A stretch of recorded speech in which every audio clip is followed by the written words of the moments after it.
December 21st, 1944, Texas. The wind was sharp enough to cut through bone. Behind the barbed wire of Camp Hearn, a group of German women prisoners stood trembling, their hands pressed to their coats. They had been taught that Americans would hate them, that capture meant punishment, not mercy. But then something unexpected happened. A young American guard took off his own blanket, walked to the fence, and handed it through the wire. No words, no orders, just quiet kindness between enemies. That single moment would live in her memory forever, because it wasn't about war anymore. It was about humanity. Stay till the end of this true story to see how one simple act of kindness changed lives across oceans. Don't forget to like, subscribe, and support our channel so we can keep sharing real stories that history almost forgot. December 1944. The wind in Texas carried the smell of dust and cold metal. The sky was pale gray, and frost clung to every surface like glass. Trucks rolled through the open gates of Camp Hearn, their engines coughing in the freezing air. Inside the trucks sat a group of German women, prisoners of war, nurses, clerks, and wives who had followed the German army across Europe. They were tired, cold, and silent. No one spoke. Their faces were pale from long travel and fear of the unknown. When the truck stopped, an American officer gave a short order. The women climbed down, their boots crunching against the frozen ground. A few carried small bags, the only things left from their old lives. Behind the wire fences, rows of wooden barracks stood in neat line. A flag fluttered weakly over the camp, the stars and stripes, a symbol that once meant the enemy, now the shape of their new world. They had been told many things before coming here. Some said Americans would beat them. Others whispered that women were treated worse, that they would be starved, insulted, or used for propaganda. As one prisoner later wrote in her diary, "We were ready to suffer. We expected nothing else. But from the moment they stepped inside, something felt strange. The guards didn't shout. No dogs barked. The Americans didn't seem angry or cruel. Instead, they worked with quiet order, checking names, handing out blankets, and showing where each group should sleep. Inside the barracks, it was warmer than outside. The air smelled faintly of coal smoke and baked bread from the kitchen nearby. The women stood still, unsure what to do. An older woman named Hilda, who had worked as a nurse in Belgium, whispered, "It smells like a home." Her voice shook, not from cold, but confusion. In Europe they had seen prisons full of suffering.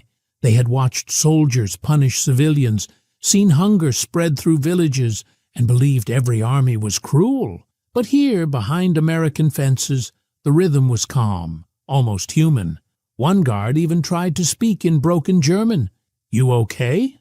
"Cold, yes?" He offered a small smile, then moved on. Each woman received a number and a bed, a simple wooden frame, a straw mattress, and a rough brown blanket. It wasn't luxury, but compared to the freezing boxcars they had traveled in, it felt unreal. The barracks echoed with the sound of shivering breaths and the soft thud of boots on wood. Outside, Private James Larkin stood watch in the cold. He was 23, from Oklahoma, and had never been this close to prisoners before. He had seen war from afar, training camps, drills, telegrams announcing losses, but never the faces of the enemy. Yet when he looked at the women, their thin coats, their tired eyes, he didn't see enemies. He saw people who looked as worn out as his own mother after long harvest seasons. That night, the temperature dropped below freezing. The women huddled together for warmth, whispering prayers and songs from home.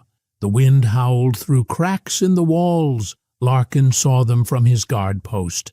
His fingers were numb even inside gloves, but he noticed one woman sitting apart from the others, shaking badly. She had wrapped her scarf around her head, but it wasn't enough. He hesitated. Rules said guards were not to interact with prisoners unless ordered. But watching her tremble, something in him stirred. Later he would remember thinking, "It was war, but that didn't mean I had to be cold inside." The next morning, the women were woken by the clang of the mess bell. They expected to find thin soup or stale bread. Instead, they were handed trays with eggs, oatmeal, and even small pieces of butter. One woman cried quietly over her meal. The guard who served her looked puzzled and said, "Ma'am, it's just breakfast." But to her, it was proof that not every part of war was cruel. That first day ended without a single threat, beating, or insult. The women lay awake that night, whispering to each other, wondering if this kindness was a trick. Hilda wrote later, "It felt like a dream. We were prisoners, but someone had remembered we were still human." As frost glittered outside the barracks and the guards changed shifts, Larkin passed the same spot where the shivering woman had sat the night before. Her blanket was thin and torn. He looked down at his own, thick, army-issued, and warm, and paused. War had taught him to follow orders, but that night something stronger than orders began to form in his mind. And that moment, quiet, small, almost invisible, would soon become the act that no one in that camp would ever forget. The next night at Camp Hearn was even colder. The air was sharp, and the moonlight made the frost on the ground look like a thin sheet of silver. The guards' boots crunched as they walked their rounds. Inside the women's barracks, most prisoners were asleep, their breaths forming small clouds in the air. But one woman, the same one Private James Larkin had noticed before, sat awake by the window. Her name was Elise Bauer, a 26-year-old typist from Munich. She held her knees close to her chest, whispering to herself in German, trying to stop her teeth from chattering. Larkin stood in the guard tower again. He looked down at the rows of huts, the barbed wire shining under the moon. It was quiet, too quiet. No one talked, no one cried out. Only the wind moved, carrying the distant hum of a train far away. But his eyes kept returning to the same barrack, the one with the woman sitting alone. He could see her outline, thin and still, her head bowed. Something in that sight made his chest tighten. He thought about his own family back home. His younger sister, Mary, was about Lisa's age. She used to complain about cold nights, too, when the firewood ran low. He remembered how his mother would pull off her own blanket and wrap it around the children. "Warmth isn't just from fire," she used to say. "It's from kindness, too." Larkin looked down at his thick army blanket, olive green, heavy and warm. He had two. The prisoners had one each, thin and rough. He thought about the rules. No unnecessary contact with prisoners. No giving personal items. He knew he could be punished for disobeying, but as he watched Elise shiver, his conscience argued louder than his training. Slowly, he climbed down the wooden steps of the guard tower. His boots sank into the frost. Every sound felt loud in the still air, the creak of wood, the soft thud of snow. He glanced around. The other guards were far at the gate, their backs turned. Larkin walked toward the fence, carrying his blanket folded under his arm. The barbed wire glinted faintly in the moonlight. On the other side, Elise looked up. She saw a shape moving in the dark, an American soldier walking toward her. Her heart raced. Fear rose in her throat. She had heard stories of soldiers in Europe doing terrible things to prisoners. She didn't move, just stared through the cold air as Larkin stopped at the fence. He didn't speak. He simply pushed the blanket through a gap in the wire. The rough wool brushed against her fingers. For a moment, both froze, the German woman and the American guard, two enemies, staring through the fence that divided them.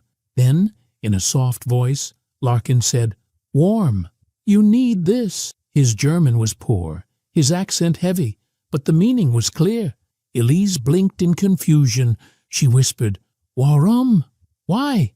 He only smiled a little, shook his head, and stepped back toward the shadows. Elise pressed the blanket to her chest. It smelled faintly of smoke and soap.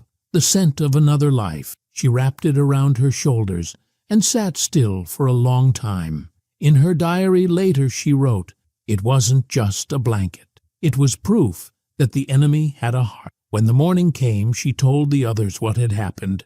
Some didn't believe her, others thought it was a trap. But when they saw the thick American blanket around her, they went silent. One older woman whispered, "Perhaps kindness is stronger than war." Word of the act spread quietly among the prisoners. Even some guards heard rumors of a soldier giving away his blanket, but no one reported it. Perhaps they all understood that something good had happened, something small but deeply human.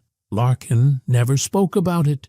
He went back to his post, cold but strangely peaceful. The next day, when his sergeant passed by, he noticed the missing blanket and frowned. Larkin said only, "Lost it, sir." The sergeant nodded, unimpressed, and walked away. The secret stayed between him, the cold night, and the woman who would never forget his kindness. For Elise, that night changed everything she believed about her enemies. Before, she had seen Americans as faceless soldiers, powerful, distant, cruel. But now, when she looked at the guards, she saw people. She said later, in an interview after the war, "One man gave me warmth, and with it, he gave me hope again." That single act, silent, forbidden, and simple, began to spread like quiet fire through the camp, because kindness, once shown, cannot be unseen, and what started as one blanket would soon become a story shared across generations. The morning after Private Larkin gave away his blanket, Camp Hearn looked calm as usual. The guards walked their routes, the cooks prepared breakfast, and the prisoners lined up for roll call. But among the German women, prisoners, something had changed. They whispered quietly to each other, passing one story from mouth to mouth, about the American guard who had given his blanket to a freezing woman. No one knew his name and no one dared ask, but they all knew it had happened. The proof was there. Elise's thick army blanket, folded neatly on her bed. Inside the barracks, the women gathered close as Elise spoke in a low voice. "He said nothing," she told them. "He only smiled. He looked at me as if I was not his enemy, but someone who mattered." Her voice trembled slightly. An older nurse named Greta touched the blanket with care. "In Germany," she said softly, "a guard would never do this. Never." The women nodded. For the first time since capture, they didn't feel invisible. The act was small, just one blanket, but it carried meaning larger than food or warmth. It showed that mercy could exist even in a place built for war. Outside, the day was cold but bright. The sun glinted off the snow-covered ground, and the flag above the camp waved lazily in the wind. The American soldiers went about their work, most unaware that a quiet story was spreading behind the fences, a story that made the German women look at their captors differently. In the mess hall that afternoon, one guard noticed something unusual. When he served bread and soup to the prisoners, several women looked up and smiled softly. It was a small gesture, but in a war full of hate, even a smile was a powerful thing. One woman, Margot, later said, "The blanket became our symbol. It reminded us that we were still worth something, even if the world told us we were nothing." At night, Elise folded the blanket carefully and placed it at the foot of her bed. She couldn't sleep much. Her thoughts kept returning to the soldier's face. Why had he done it? Was it pity? Or something deeper? Something that said, even in war, humanity could still survive? Meanwhile, Larkin kept his secret. He didn't tell his friends or officers, but deep down, he felt proud. The next evening, when he passed by the same barrack, he saw the women sitting close together, sewing torn clothing and talking quietly. One of them looked up and nodded at him. It wasn't fear anymore in her eyes. It was gratitude. He nodded back. That moment, though wordless, said more than any speech could. Over the next few days, more small acts of kindness began to happen. A guard gave an extra piece of bread to a woman who looked ill. Another slipped a few matches through the wire so they could light a small fire to warm their hands. No one spoke about it openly, but everyone understood that something had changed in the air. The American guards began to see the women differently too.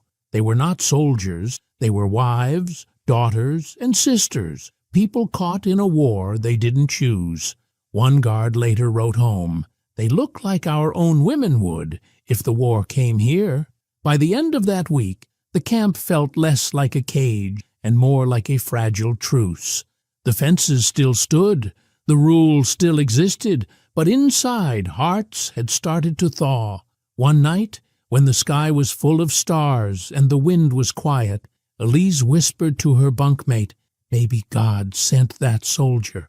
The other woman smiled softly. Maybe he sent the blanket. Years later, many of the women would say that the kindness they saw in America changed how they understood the war. It didn't erase their pain or guilt, but it gave them something they had lost long before, the belief that even in war, goodness could survive. As for Larkin, he would never know that his single act had become a legend inside the camp.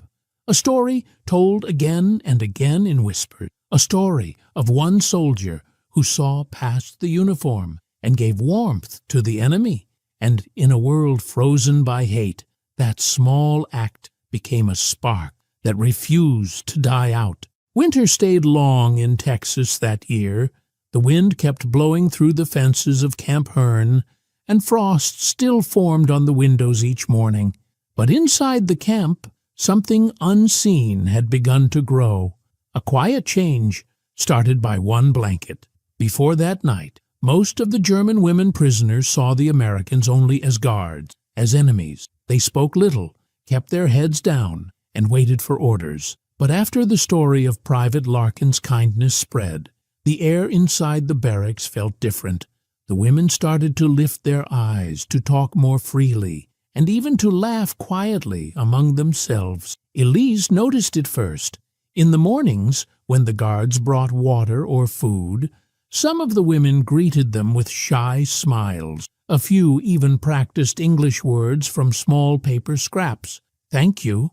"Good morning, please." The Americans seemed surprised but answered politely. Slowly, walls that weren't made of wire began to weaken. Life in camp followed a strict routine. At sunrise, a whistle blew for roll call. Then came breakfast, usually oatmeal, bread, and sometimes eggs. After that, the prisoners worked in sewing rooms or the laundry building. Others helped in the kitchen, washing pots as big as barrels. The work was hard, but the food was better than what most had eaten during the war. For many, this was their first time in months eating 3 meals a day. A woman named Clara, who had been sick since capture, gained strength again. "They feed us like people," she said one afternoon, "not like prisoners." The American officers ran the camp with rules but not cruelty. They believed that if prisoners were treated well, they would behave well in return. And they were right. The German women became organized, helpful, and respectful. Even the guards noticed. One sergeant wrote in his report, "No trouble from the women. They keep to themselves, polite and quiet." But under that politeness, something deeper was happening, a lesson both sides were learning without knowing it. Larkin, meanwhile, kept his usual post. He didn't think of himself as a hero. He still walked his rounds every night, still shivered under his single thin blanket, but his heart felt lighter. Sometimes, when he passed near the women's barracks, he heard them singing softly in German, songs about home and hope. He couldn't understand the words, but the sound felt peaceful. One evening, as he stood by the fence, Elise approached. She held something in her hands, a small piece of bread wrapped in cloth. Carefully, she placed it on the ground near the wire and whispered, "For you." Larkin looked surprised. He shook his head, smiling. "No," he said softly, but she insisted. He finally nodded and picked it up after she stepped back. The bread was still warm. In that moment, Both of them understood. Kindness had crossed the fence again, this time in the other direction. That night, the stars were bright, and the camp was silent, except for the sound of guards' boots on gravel. Larkin looked up at the sky and thought about how strange war was, how it could make enemies out of strangers, but also show how alike people truly were. Days turned into weeks. The camp settled into rhythm. The prisoners began decorating their barracks with paper flowers and small drawing. They even put on short plays to pass the time. Some American guards were invited to watch. They laughed at the jokes, even when they didn't understand all the words. In those moments, the fences seemed thinner, almost invisible. Elise often thought about that blanket. She kept it carefully folded every morning, a reminder of the night that changed her. Sometimes she told new arrivals, "Do not be afraid. These men are different. They know mercy." And the story continued to spread, quietly but powerfully. Each person who heard it carried it in their heart like a small flame, proof that one simple act could warm an entire world frozen by war. In a time when bombs fell and nations burned, a single blanket had become a bridge, one made not of wood or metal, but of kindness. And though none of them could see it yet, that bridge would outlast the war itself. By spring 1945, the war in Europe was ending. News came through radios and newspapers, cities in Germany falling, armies surrendering, leaders disappearing. Inside Camp Hearn, the German women gathered around the bulletin board every morning, reading what little news they could find. The war that had once felt far away was now collapsing at home. Many feared what was left of their families. Elise sat on her bunk one quiet afternoon, holding a pencil stub and a sheet of paper. The camp allowed prisoners to write 2 letters a month. The paper was thin, the ink faded, but the chance to write home meant everything. She wrote slowly, "We are safe. The Americans treat us well. One of them gave me his blanket." Those letters traveled far, across oceans and broken borders, until they reached villages still covered in dust and ruins. Families back in Germany, who expected horror stories, read instead about mercy. One mother told her neighbor, "They are not monsters. My daughter says they are kind word, spread through letters, through whispers, through hope." Private Larkin also wrote home. His letters were short, careful, and humble. "The prisoners here are mostly women. They are tired and scared. Sometimes I forget they are the enemy," he wrote to his sister in Kansas. "I gave one my blanket last winter. I didn't think much of it, but it seems they remember." His sister later said that was the only letter of his she kept. Life in the camp had softened. The guards had stopped shouting as much. The women worked in the garden, planting vegetables that grew fast under the Texas sun. They were allowed to keep a few flowers by their barracks. Small touches of color in a world still gray from war. A U.S. Army nurse, Lieutenant Anna Reeves, sometimes visited the women who were sick. She remembered how surprised she was by their manners. They were polite, gentle. "You could see they missed their families more than they feared us," she later said. She also noticed how much they talked about one American guard, the one who gave away his blanket. In her diary, she wrote, "They speak his name softly, like it's a prayer. For them, he is proof that war hasn't stolen all of humanity." Outside the camp, local townspeople were divided. Some thought the prisoners were being treated too well. Others, who had lost sons in Europe, came to understand that mercy was not weakness. A farmer once saw the German women working in the fields under guard and said, "If we treat them like people, maybe someday someone will treat our boys the same way overseas." Inside the camp, Elise kept writing.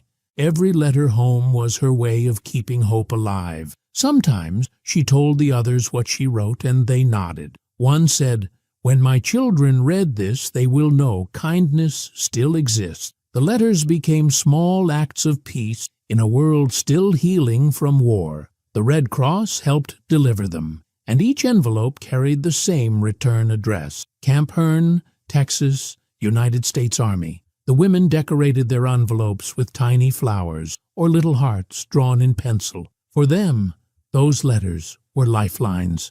By the summer of 1945, Germany had surrendered.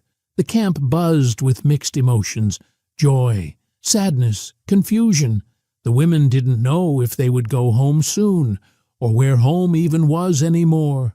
Many towns in Germany had been destroyed. Some families were gone. One evening, a group of women sat outside near the fence watching the sunset. Elise spoke softly. "When I go home, I will tell everyone what happened here, that not all Americans were enemies." One shared his blanket. Larkin, from his post nearby, heard her words but didn't speak. He only looked out at the fading light and thought of how strange it was that something so small had meant so much. Weeks later, a reporter visited Camp Hearn. He took photographs of the prisoners and guards, and one picture showed Elise holding the same blanket. That image was later printed in a local newspaper under the headline, "Kindness Behind Barbed Wire." The war had ended, but the story of that moment had only begun. By late 1946, trains began to arrive outside Camp Hearn, ready to take the German prisoners back to Europe. The war was over, the camps were closing, and the world was trying to heal. Yet for many of the German women, leaving felt strange. Texas, the land of heat, dust, and distant kindness, had become a place they would never forget. Elise stood in line with the others, holding a small canvas bag that carried everything she owned: a comb, a few letters, and the faded American blanket she had been given. The blanket had torn edges now, but she folded it neatly, as if it were something sacred. The guards checked names one by one. Larkin was there, older and quieter than before. He didn't say much, but when he saw Elise, he nodded. She smiled back, a silent thank you between two people who had shared a moment of humanity in a place built for enemies. Before boarding, the women were given food: bread, apples, and coffee. Some cried as they ate. They remembered the fear they had felt when they first arrived, the cold nights, and the barbed wire that once looked endless. But now, those same wires seemed less cruel. They had survived. Elise looked around and said softly to a friend, "When I came here, I thought they would hate us. Instead, I learned something different." Her friend nodded, clutching her own letter home, one that she planned to hand-deliver when she returned. The train engines rumbled to life. As the cars began to move, several women leaned out of the windows, waving goodbye to the camp and the guards. Some waved to Larkin, too. He raised his hand slowly in return. He didn't smile, but his eyes carried warmth, the same warmth that once crossed the wire on a freezing night. For weeks, the trains carried prisoners through ports and across the Atlantic. Many had mixed emotions: happiness, fear, and uncertainty. When they reached Europe, they saw what war had truly done. Cities were broken, bridges gone, streets empty. Germany was no longer the country they had left behind. Elise's hometown had been bombed.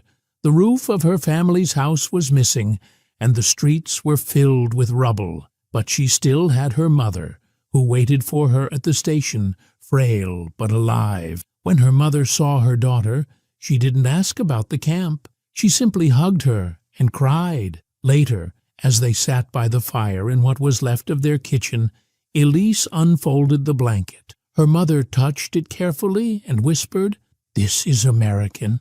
Elise nodded. "Yes, it kept me warm when the nights were freezing." Her mother looked at her for a long time before saying, "Then it is not just a blanket. It is proof that kindness still exists." Many returning prisoners shared similar stories. They told neighbors that American guards had treated them fairly, sometimes even kindly. People were surprised. They had expected tales of cruelty. Instead, they heard about gardens, letters, music nights, and blankets shared through fences. In some German villages, Those stories became symbols of hope. School teachers repeated them to children. Churches spoke of forgiveness. A few families even sent letters of thanks to American organizations, though they rarely knew the soldiers' names. Back in Texas, Larkin had already left the Army. He worked at a hardware store and rarely spoke about the war. But one afternoon, a letter arrived with German stamp. It was from Elise. The handwriting was neat and careful. "You may not remember me, but I will never forget what you did. I still have your blanket. It reminds me that even in war, humanity can survive." He read the letter twice, folded it gently, and placed it inside his Bible. He never replied, but he kept it for the rest of his life. Years later, when he passed away, his family found that letter. The paper was yellow, the ink fading, but the words were clear, a message from another world, carried across time. His daughter read it aloud and whispered, "Now I understand who my father really was." The war had ended long ago, but the story of one small act of mercy still traveled from a cold night in Texas to the hearts of two families on opposite sides of the world.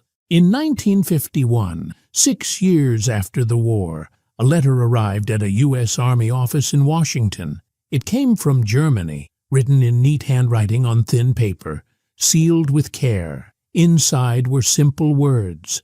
"Please help me find the man who gave me his blanket in Texas. I wish to thank him." It was signed, Elise Müller, and beneath it she had written, "He was kind when the world was cruel." The letter moved through military offices slowly. Many soldiers had returned home, changed jobs, or moved to new towns. Records were scattered, names forgotten. But one clerk, a young woman named Margaret Hayes, read the letter and couldn't ignore it. She copied the details, searched through old camp lists, and after weeks of work, she found the name Private James Larkin, once stationed at Camp Hearn, Texas. She sent the letter to his last known address. Months passed before a reply came. It was short, only one paragraph. "Yes," Larkin wrote, "I remember her. Please tell her she owes me nothing." The blanket was never mine to keep. It was America's kindness. Margaret sent both letters back to Elise with a note. "He remembers you." When Elise opened the envelope in her small German village, she smiled for the first time in months. The war had left scars everywhere, empty homes, widowed mothers, and quiet hunger. But that letter reminded her that somewhere across the ocean, a stranger still believed in goodness. She showed it to her neighbors, who were rebuilding the church roof. "He was an American," she said softly, "and he did not see us as enemies." For a moment, the workers stopped hammering. They just listened. In a place where bitterness had lingered for years, the story felt like a light breaking through the clouds. Elise decided to share her story with others. She wrote a short article for a small regional newspaper titled "The Blanket That Saved My Heart." It was published in 1952. Readers were stunned.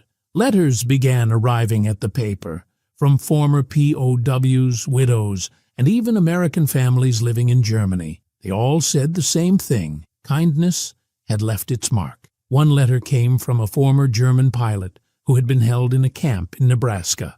He wrote, "They gave us books, coffee, and respect. I came home defeated, but not humiliated." Another came from a nurse in Bavaria. "Your story made me weep. I thought the world had forgotten mercy." Over the next few years, Elise's story spread. Radio programs retold it, and in 1955, an American journalist included it in a report about the human side of war. The piece began with the line, "In a Texas camp, once meant for enemies, America won a different battle, the battle for the heart." Back in the U.S., Larkin heard about the article through a friend. He didn't seek attention, but when people asked, he only said, "It wasn't much. She was cold. I had a blanket." Yet he knew deep down it had meant far more. That night had become part of history, not through official reports or medals, but through memory. As the years passed, more connections like theirs appeared. American and German families wrote to one another, exchanging Christmas cards and stories. The children who once fought on opposite sides grew up and became pen pals. Teachers told Elise's story in classrooms, calling it The Lesson of the Blanket, a story not about battles, but about compassion. By 1960, Elise was working as a school teacher. She kept the blanket folded in a wooden chest at home. Its edges were frayed, the color faded, but it still carried the warmth she remembered. On cold nights, she would take it out and show her students. This, she would tell them, is how I learned that kindness is stronger than hate. Larkin, now a father of 2, lived quietly in Kansas. He never met Elise again, but sometimes he would take out her letter and read it by the light of his porch lamp. When his son asked, "Did you really give your blanket to a prisoner?" he smiled and said, "Yes, son, and maybe that's the only part of the war I got right." That small act, once hidden in the shadows of war, had grown into something larger, a reminder that even in history's darkest winters, one human gesture could thaw the ice between enemies. Years later, both America and Germany were very different.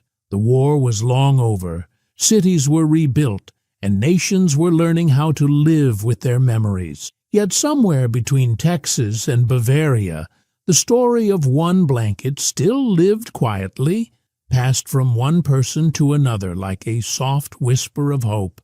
In 1970, a historian collecting stories of POWs came across Elise's article, "The Blanket That Saved My Heart." He decided to include it in a book called Small Acts, Great Changes. When the book was released, readers from both countries wrote letters saying how the story touched them. One veteran wrote, "I carried a rifle, but that soldier carried something greater, compassion." At the same time, students in Germany began learning about how American POW camps had treated prisoners. Many were surprised. They had grown up hearing only about the bombing, the fighting, and the anger. But when teachers told them about Elise and Private Larkin, the classroom went quiet. For the first time, they saw a piece of history that showed mercy instead of hate. Elise was invited to speak at a school in Munich. She stood in front of the students with the old blanket folded neatly in her hands. "I was your age when I went to America," she said softly. "I thought the enemy would punish me. Instead, he gave me warmth." She didn't cry. She smiled. And when she finished, the students stood and clapped. In the audience was a young American exchange student named Michael Larkin, the son of the soldier who had given her that blanket. He had come to Germany to study history, never knowing that one of his father's actions would be part of what he read. After the talk, he introduced himself quietly. "My name is Larkin," he said. Elise looked at him for a moment, stunned. Then she placed her hand on the blanket and whispered, "Then your father was a good man." They talked for hours that day. Michael told her how his father had passed away 2 years earlier, still keeping her letter safe in a small box. Elise listened with tears in her eyes. "He gave more than a blanket," she said. "He gave me back my faith in people." Michael asked if he could take a photo of the blanket to bring home. Elise agreed, but she added, "Tell your children this story someday, not about war, but about what kindness can do." In the following years, the story spread once again. Newspapers and local radio programs shared it during anniversaries of the war. It wasn't the story of generals or great battles. It was the story of 2 ordinary people who did something simple yet unforgettable. By the 1980s, American veterans groups began including Elise's story in their newsletters, calling it the Blanket of Peace. Some even used it as a symbol during memorial events, reminding others that decency can survive even in war. In one small ceremony in Texas, a folded army blanket was placed on a podium beside a flag. A speaker said, "This stands for the mercy that made us human." When Elise passed away in 1992, her family placed the same blanket in a local museum. On the tag they wrote, given by an American guard to a German POW, 1944, a gift of warmth and forgiveness. Visitors often stopped in front of it longer than any other exhibit. Many said it was the simplest thing in the room, yet the one that made them feel the most. Back in America, Michael Larkin visited the museum years later. He stood quietly in front of the display, reading the note his father had once written. "It was never mine to keep," he smiled softly. "Maybe it was," he whispered, "just in another way."